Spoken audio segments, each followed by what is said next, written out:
欢迎来到热点新闻频道，请订阅并关注以获取最新资讯。程毅这个月悄悄打了2场硬仗。上个月，程毅干了2件事，好多人没注意到，但这2件事可能比他任何一部剧都要重要。第一件，打赢了 AI。3月11日，豆包、千问等主流 AI 平台全面禁止生成演员程毅的肖像、声音和视频内容。这是他工作室发起维权后4天内推动落地的结果，业内第一例。第二件，甩掉了经纪公司。2026年1月18日，与欢瑞世纪长达8年的合约正式到期，双方不续约，平和分手。个人独资工作室独立运营，从此自己当自己的老板。2件事叠在一起，我第一反应是，这个人想清楚了。先说 AI 维权这件事，讲清楚来龙去脉。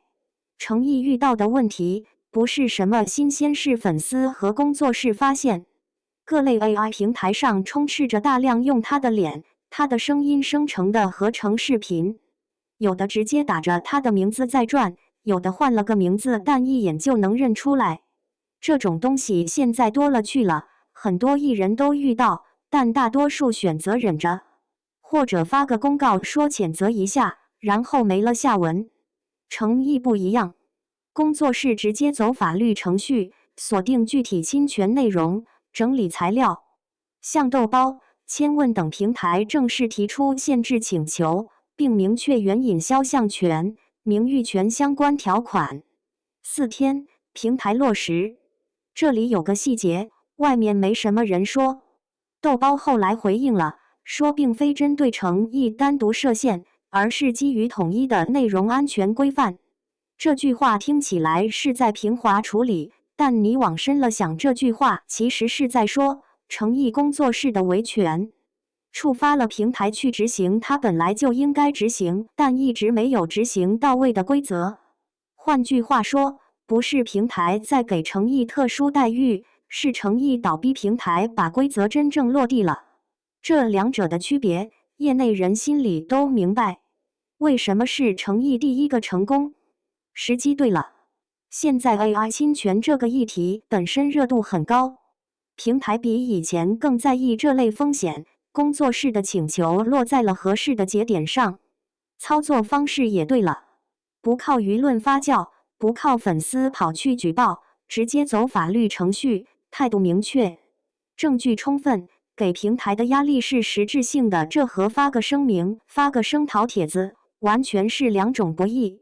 再加上程毅这时候本身有足够的动力，他刚从欢瑞世纪独立出来，工作室要在圈里立住信，打赢这一仗，比任何广告都值钱。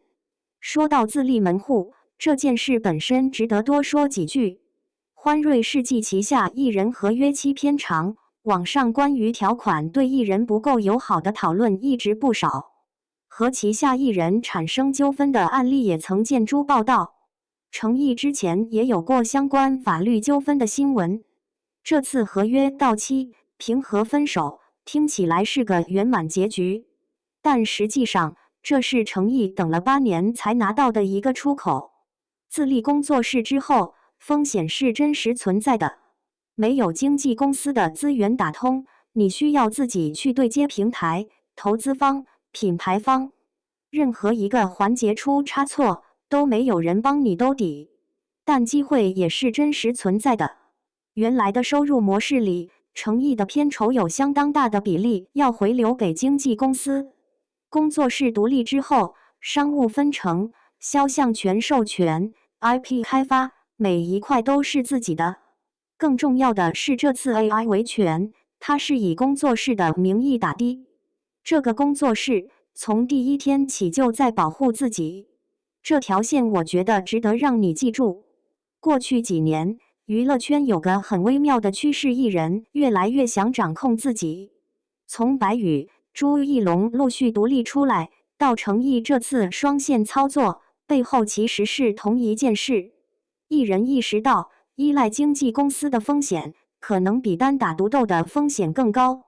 当然，这条路不是每个人都能走的，它需要你有足够的商业价值，有足够的法律意识，也需要你身边有靠谱的人。程毅现在3样都有了。我不太喜欢用逆袭这个词，但说实话，从那个被前公司起诉的男演员，到今天打赢 AI 平台自立工作室的程毅，这个人很明显想通了一些事。你觉得程毅这次双线操作走对了吗？独立的路，这圈里有几个人真的走通了？评论区说说你知道的，都来聊聊。